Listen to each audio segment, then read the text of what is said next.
Manusia hidup dengan memikirkan masa depannya. Bahkan ketika aku melihat prajurit-prajurit, ketika aku melihat jutaan prajurit, itu mengingatkanku di masa lalu banyak perempuan menjadi janda, banyak anak yang menjadi yatim. Ketika aturan masyarakat dilanggar, tidak seorang pun akan mengajarkan nilai-nilai tradisi. Apa yang akan dihancurkan?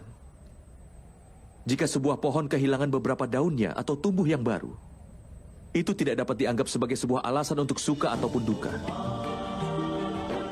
Alasan penciptaan daun dan arti akan keberadaan mereka adalah hanya untuk menjaga agar pohon itu tetap hidup. Sama halnya dengan alasan dan tujuan bagi kelahiran manusia untuk kesejahteraan manusia itu sendiri. Masyarakat adalah untuk dunia, dan dunia secara keseluruhan adalah hanya untuk penciptaan, dan semua ini hanya untuk para dewa saja, Partha. Dia yang menyadari fakta ini akan selalu dapat melihat jalan yang jelas menuju kebenaran.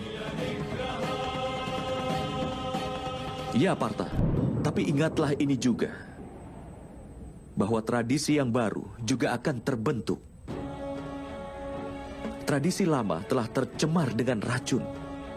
Ribuan tahun lalu, warisan yang telah ditegakkan yang tersisa hanyalah kata-kata. Tatanan sosial yang dibangun berdasarkan kepandaian manusia, sekarang didasarkan pada kelahiran manusia, dan telah menjadi sarana untuk memanfaatkannya, Partha. Tatanan lama akan musnah, dan tatanan baru akan muncul. Warisan lama akan muncul lagi dengan bentuk yang baru.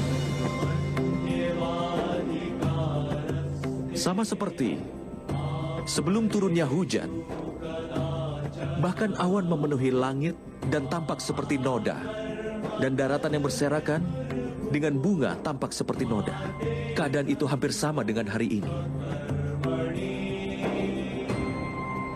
Dan setelah hujan turun dari langit, maka bumi pun akan terlihat begitu bersih. Aku bisa mendengar semua kata-katamu, Madawa. Tetapi maknanya belum bisa menyentuh hatiku. Pikiranku dipenuhi dengan awan kasih sayang. Bagaimana caranya aku melewatinya sebagai kewajiban? Pikiranku dipenuhi orang-orang yang kusayangi. Bagaimana bisa aku pikirkan seluruh dunia? Madawa, kau telah mengatakan kau akan mengemudikan keretaku menuju ke arah yang benar. Narayanam namaskritya naram caiva narottamam devim saraswatim vyasam tato. Perintahkanlah jiwaku ini. Arahkanlah jalan hidupku ke arah benar, Madawa.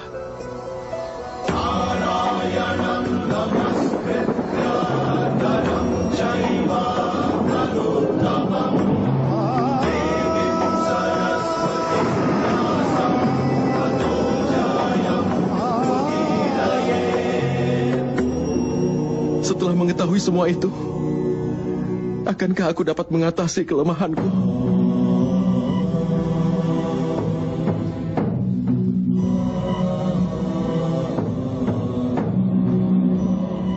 Bangunlah, Partha.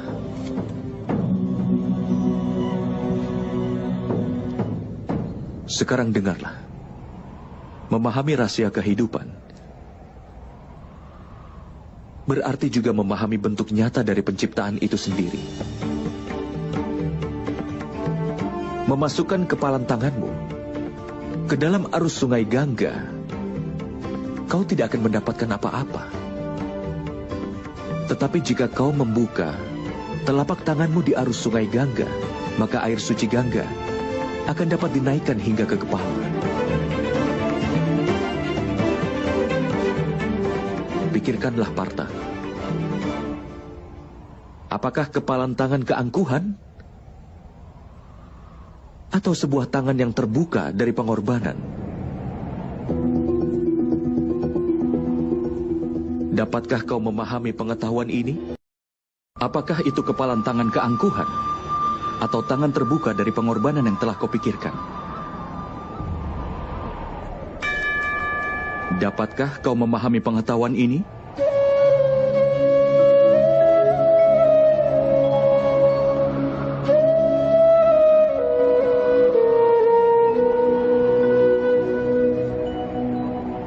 Apakah dunia ini sebenarnya, Partha? Manusia, iblis, burung, parasit, serangga, ikan, dan pepohonan? Bagaimanakah semuanya diciptakan? Berasal dari unsur apa mereka diciptakan? Bagaimana fungsi mereka dan bagaimana cara mereka bertahan? Bagaimanakah cara mereka mati?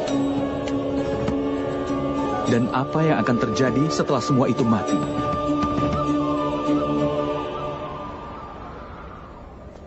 Renungkan akan rahasia ini. Tubuh manusia terbuat dari tanah, Madawa. Air mengalir di dalamnya sebagai darah dan kebaikan. Api memberikan kehangatan pada tubuh, termasuk rongga kosong lainnya yang ada dalam tubuh. Karenanya, tanah, udara, air, api, dan juga ruang. Tubuh terbuat dari kelima elemen dasar yang disebut Pancamahabhuta. Karenanya, Bhisma yang agung, Guru Drona, tidaklah lebih dari tanah, air, udara, api, dan ruang saja. Bahkan orang pintar pun terdiri dari kelima elemen itu. Begitu juga dengan para tirani. Jadi apa yang akan kau rindukan, Partha? Apakah tanah? Tapi Madawa, tubuh ini memang terbuat dari tanah yang juga melambangkan ciri manusia itu sendiri. Semua ikatan mengakar dalam tubuh yang terbuat dari tanah. Tidak, Partha. Jika ini memang benar, lalu mengapa tubuh seseorang akan hancur setelah mati? Kenyataannya, tidak ada satupun yang berasal dari tubuhnya ataupun hubungan yang mengakar di dalam tubuhnya. Sifat dan tingkah laku dan juga amal dari seseoranglah yang menjadi cirinya. Lalu bagaimanakah sifat, tingkah laku dan amal diciptakan? Pahamilah itu, Partha. Kehidupan manusia hanyalah perwujudan keserasian antara sesuatu yang tampak dan tidak tampak. Tetapi sifat dan amal dari setiap manusialah yang membuatnya akan menjadi berbeda. Dasar untuk ini adalah 3 sifat manusia yang disebut triguna. Terdiri dari tamas, rajas, dan satwam. Apa yang dimaksud dengan itu, Madawa? Tamas berarti kebodohan. Menghabiskan hidup tanpa memikirkan, baik atau buruk bisa dikatakan tamas yang berhubungan dengan kebodohan. Seperti halnya kehidupan binatang, yang semata-mata hanya untuk memenuhi keinginan tubuh mereka. Satwam sendiri artinya adalah kebaikan.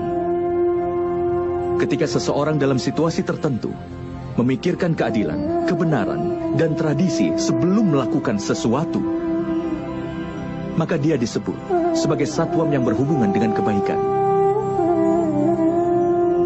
Di tengah kedua hal itu adalah seseorang yang menguasai ilmu pengetahuan, tapi dia juga tertarik akan nafsu tubuh dan juga pikirannya. Seperti manusia yang hidup dengan keangkuhan, artinya rajas yang berhubungan dengan nafsu. Dengan menciptakan keseimbangan antara kebodohan, nafsu, dan juga kebaikan, maka sifat manusia dapat ditentukan.